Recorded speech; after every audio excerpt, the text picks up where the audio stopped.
강의사는 증시 각도기. 안녕하세요. 증시 나치파는 지원입니다. 네, 안녕하십니까. 각도기 각사입니다. 오늘 여기 오는데 맑았거든요.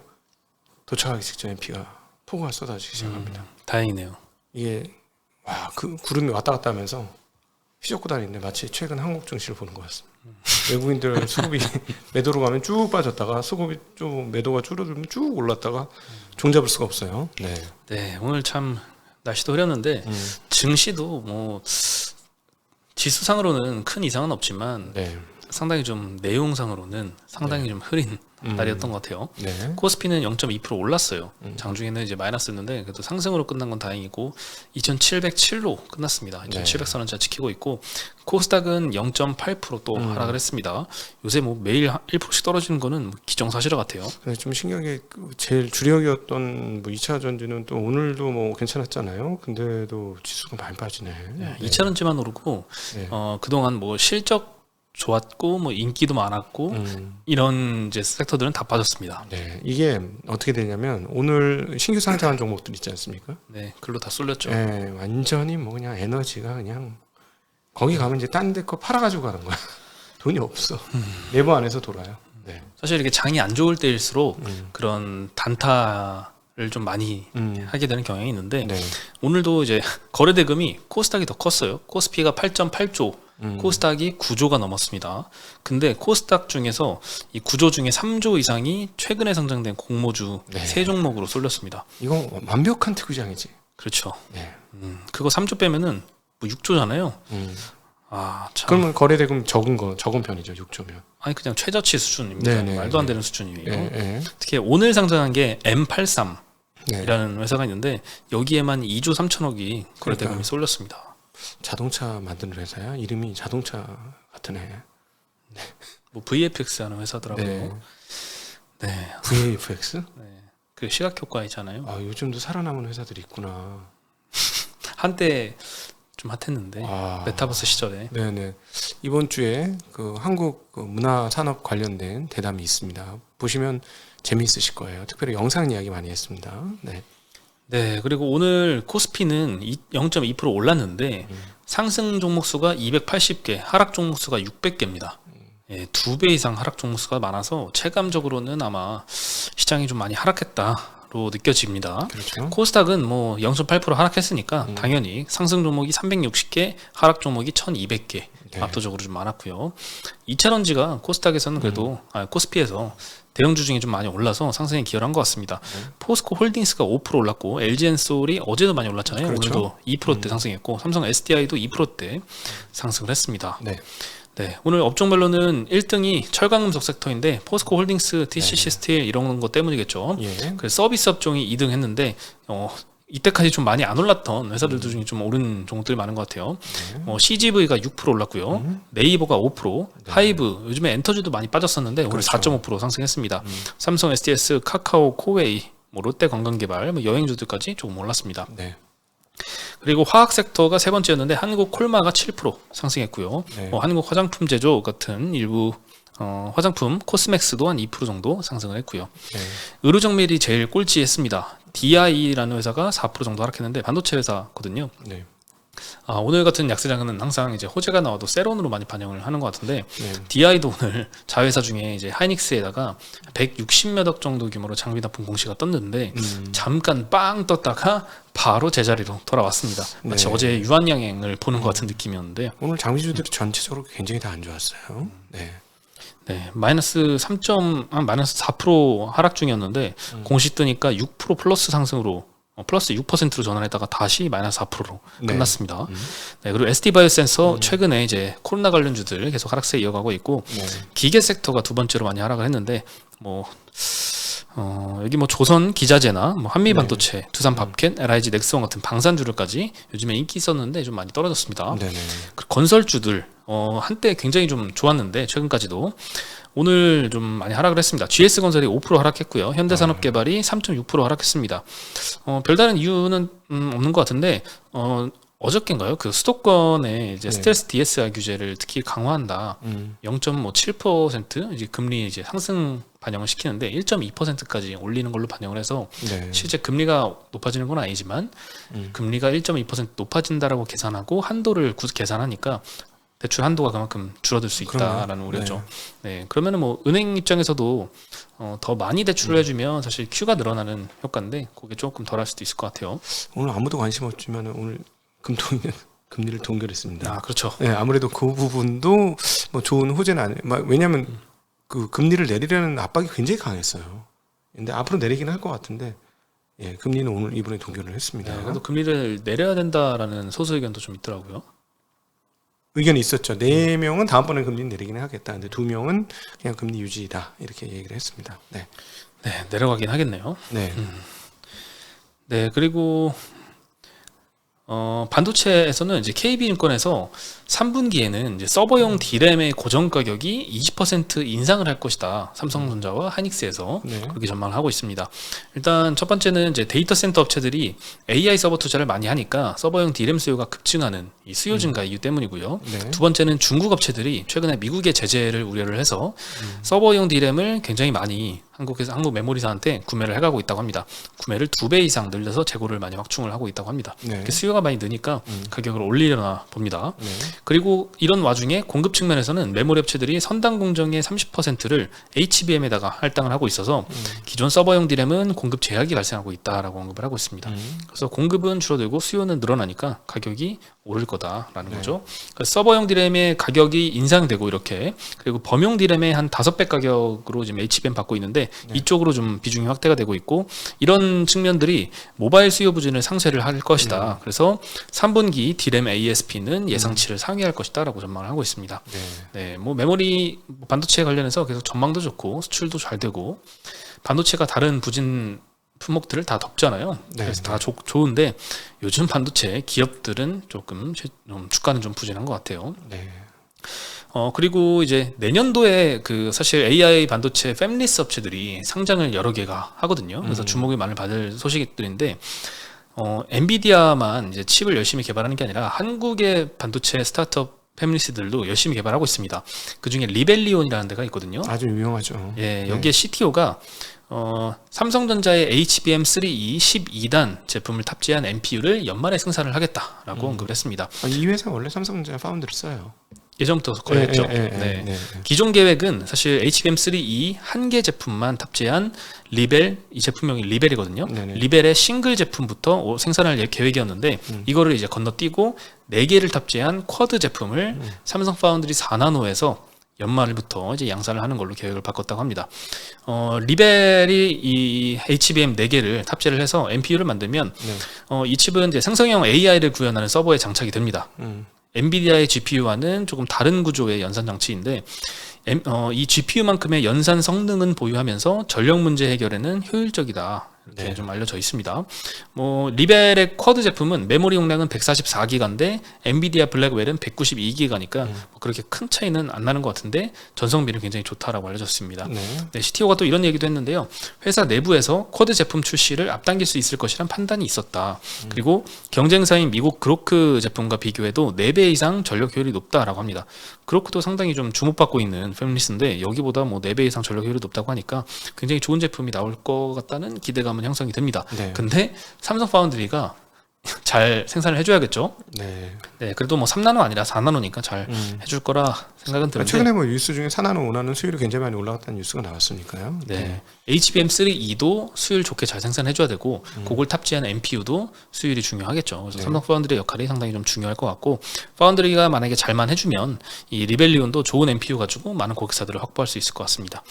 네, 그리고 최근에 사피온, 하이닉스의 자회사였는데 사피온과도 합병을 추진하고 있고요. 그리고 내년에 상장하겠다고 상장 주관사 선정도 최근에 마쳤습니다. 네. 네, 올해 1월달에 이제 시리즈 B 유치했을 때 기업 가치를 거의 9천억 받았거든요. 잘 받았어요. 내년도에 상장하면 뭐 조 단위 이상의 기업으로 상장을 할 것 같습니다. 이 사장님 한번 대담을 해볼까 말까 했는데 이미 충분하게 얘기를 다 하셨더라고 딴 데서. 예, 불러 모셔도 비슷한 얘기를 할 것 같아가지고 안 했는데 이게 이제 저거죠. 그러니까는 일반인들은 그러면은 이것도 AI 컴퓨터야 이렇게 생각할 수 있는데 좀 다른 영역이라고 보시면 되겠습니다. 그러니까는 GPU로 할 수 있는 것들이 있고요. 이게 책에 처음에 예를 들어서 학습을 하고 그 다음에 학습한 걸 가지고 또 추론도 하고 하는데 그리고 이런 과정들에서 이 NPU는 조금 좀 일반 어떤 특정적인 분야에서 쓸 수 있는 그런 AI 반도체를 하는 거죠. 그러니까 예를 들어서 뭐 한두 단계를 엔비디아의 GPU로 거쳐서 나온 데이터를 가지고 얘네 걸 쓰면 조금 요 분야에선 조금 빠르게 되더라. 이렇게 될 수 있는데 어쨌든 뭐 그 큰 회사들이 이거 한번 써볼 만한데 해가지고 쓰면 굉장한 뉴스가 되는 거겠죠. 네.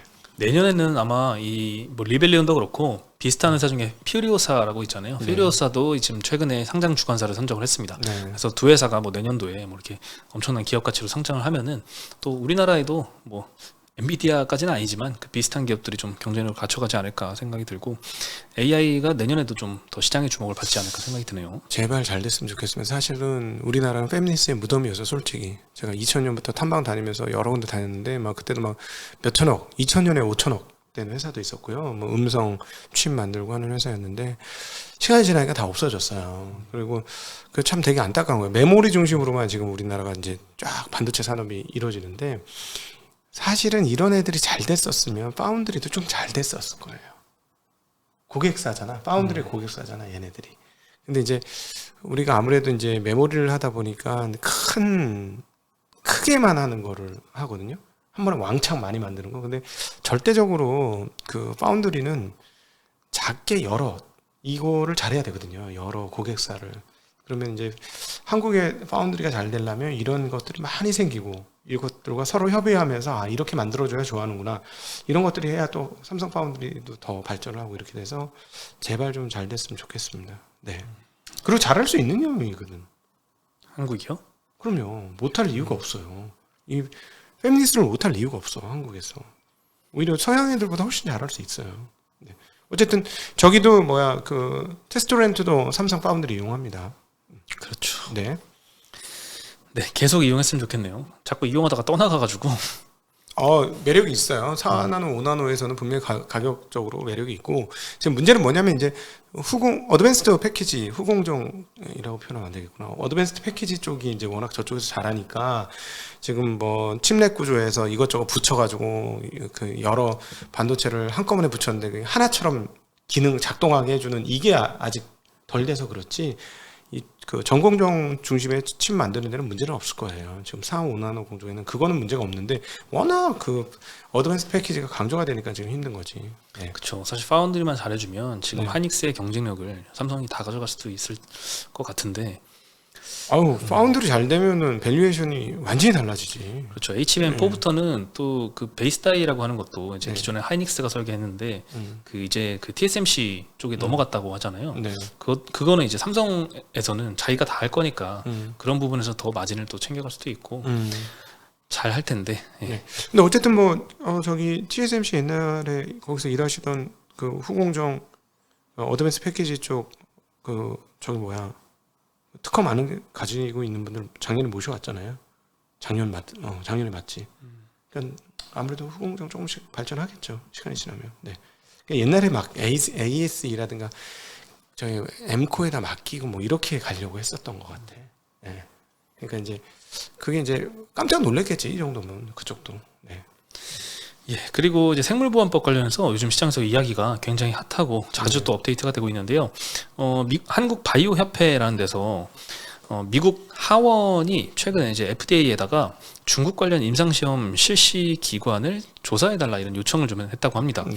9월달에 이제 생물보안법 표결을 하원에서 준비 중이잖아요. 네. 근데 하원에서 중국 바이오 생태계 조사 범위를 계속 확대를 하고 있습니다. 네. 중국 인민해방군과 관련된 임상시험 기관에서의 시험 결과 검토해달라. 그리고 현장 실사 현황 그리고 위구르 지역 관련된 임상을 진행한 미국 기업들에게 FDA에게 제대로 통지를 했는지 여부 등등에 대해서 중국 관련해서 자꾸 이렇게 좀 조사를 자꾸 해달라라고 네. 요청을 하고 있는 것 같고요. 10월 1일까지 답변해달라 이런 요청을 했다고 합니다. 네, 그래서 생물보안법이 정말 통과를 시키려는 의지가 좀 상당해 보인다라는 생각도 들고 오늘 그 홍콩에 상장된 우시바이오로직스 이거 뭐 이름이 어떻게 검색하면 또 야오밍 바이오 뭐 이렇게 돼 있더라고요. 오늘 10% 정도 하락을 했습니다. 올해 네. 굉장히 주가가 많이 빠졌어요. 우시바이오가. 네. 이 염려 때문이겠죠. 그래서 그 네. 반사수혜를 지금 한국 회사들이 가져갈 것이다 이런 기대감에 지금 뭐 CDM 업체들 주가는 괜찮죠. 그 요것과 관련해서 이번 주말에 영상 하나가 편집이 됩니다. 이제 박현도 그 이슬람 전문의로 알고 계시는 유로메나 연구소 우리 박현도 교수님하고 대담하는데 얘기를 하다 보니까 이스라엘 얘기를 좀 오래 했거든요.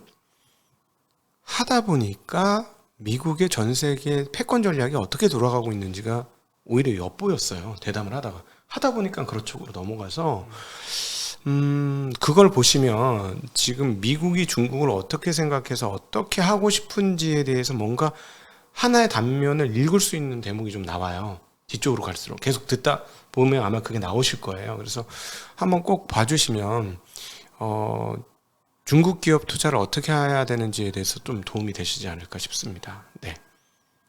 네, 그리고 조선주, 방산주, 반도체 오늘 다 같이 좀 빠졌는데 공통점이 실적 컨센은 계속 좋았죠. 상향이 되고 있는 네. 섹터들입니다. 일단 조선부터 보면은 최근 한 달 동안에 영업이익 전망치가 한 달 전보다 최근까지 몇 퍼센트 정도 올랐냐를 계산해 보면 현대미표가 한 60%대 올랐고요. 네. 현대중공업이 30%, 삼성중공업 12%, 한국조선해양 17%. 그러니까 한 달 만에 영업이익 전망치가 이렇게 대폭 상향이 된 거예요. 네. 아무래도 2분기에 실적 서프라이즈가 나가지고 그 이후에 계속 이제 상향이 진행되고 있는 것 같은데 오늘 뭐 현대중공업, 현대미포, 한국조선해양, 삼성중공업 뭐 이런데 뭐 4~5%씩 네. 주가가 좀 많이 하락을 했습니다. 네. 네, 그리고 방산주도 마찬가지인데요. 이제 3분기 영업이익 컨센서스가 최근 한 달 대비해서 현대로템은 20% 올라왔고 하나 에어로스페이스도 거의 20% 정도 올라왔지만 오늘 주가는 대체적으로 다 2%대 방산주가 하락을 했고요. 네. 반도체도 뭐 일부 뭐 하이닉스 같은 경우에는 한 5% 정도 영업이익 컨센이 올라왔고 한미 반도체는 12% 정도 올라왔습니다. 주성 엔지니어링도 한 10% 올라왔고요. 근데 반도체 요즘에 계속 주가는 조금씩 하락하고 있고 한미 반도체도 오늘 3%대 하락을 했습니다. 네. 네, 외국인이 계속 팔더라고요, 한미 반도체. 조금 비싸지긴 하죠. 근데 뭐 회사 측에서는 계속 자사주 매입을 최근까지도 했잖아요. 8월 한 16일까지 계속 했었던 것 같아요. 하여튼 뭐 전망한 대로 가면은 이제 밸류에이션 주가 많이 떨어져가지고 밸류에이션이 조금 높았는데 그게 사실 상당히 많이 진정되긴 한 것 같아요. 이번에 하락을 해가지고. 네. 네, 그리고 뭐 오늘 또 미코라는 회사가 또 보도가 하나 나왔어요. 국내 최초 HBM TC 본딩 부품 상부 펄스 히터를 국산화했다. 뭐 항상 이제 외국에 의존하던 뭐 국산화 이슈는 네. 항상 호재로 작용을 해왔는데 현재 해외 한 곳과 국내 한 곳에서 테스트 중이다. 그리고 국내 한 곳은 90%가 진행이 됐고 9월쯤에는 마지막 테스트 예정이다. 그럼 이제 본격 납품을 한다라는 소식인 것 같은데 오늘 장중에 마이너스 3%일 때 이 보도가 나와서 갑자기 플러스 11%까지 빵 떴습니다. 네네. 그러다가 다시 마이너스 2.5%로 예. 마감을 해서 K세론으로 오늘 반영이 됐는데 뭐 어제 뭐 유한양의 오스코트에 이어서 오늘 DI 그리고 이 미코까지 이 항상 이제 약세장에는 이렇게 호재가 나와도 바로 세론으로 그냥 때리고 도망가는 것 같아요. 저 펄스히터 원래 하버 펄스히터는 하고 있던 회사거든요. 네. 이제 국내 한사면 하이닉스일 거고 해외 한사면 마기크론일 텐데 HBM 만드는 데 들어가는 거거든요. 저거. 그러면 이제 저 HBM 스펙에 따라서 저 펄스히터가 다 다르게 가요. 그래서 사실 상당히 기대감이 많았는데 좋은 뉴스가 나왔는데도 빠지네. 그 주가도 오른 게 없어. 그렇죠. 지난번에 한번 오르긴 했었었는데 참 대단합니다. 네. 오늘 시장 음. 시황은 여기까지고요. 여러모로 좀 안타깝네 한국 시장. 네. 내일은 또 금요일이잖아요. 네. 또 오랜만에 일주일 만에 쪽집게님이 나와가지고 네. 또 하나 물어볼 게 있는데 이게 지금 쓰고 있는 이거 그 노트북이나 이런 것들 바꾸실 계획이 있어요? 노트북이요? 노트북이나 이런 거? 태블릿? 태블릿이나 뭐, 노트북? 바꿀 생각은 몇 없었는데요. 년 쓰셨어요? 한 3~4년 쓴 것 같은데요. 안 바꿔요? 왜요? 난 멀쩡한데? 4년, 난 4년 썼는데 바꾸려고 그러거든. 뭘로요? 요즘 걸로. 신형으로. 온디바이스 이런 거 되는 거예요? 그러니까 올해 연말에 나오는 거 보고 하려고 하거든. 왜 물어봤냐면 지금 이제 반도체를 보건데 뭐 도매는 잘 되잖아. 서버는 너무 잘 되는데 그다음에 이제 휴대폰 조금 더 될 것 같긴 하잖아.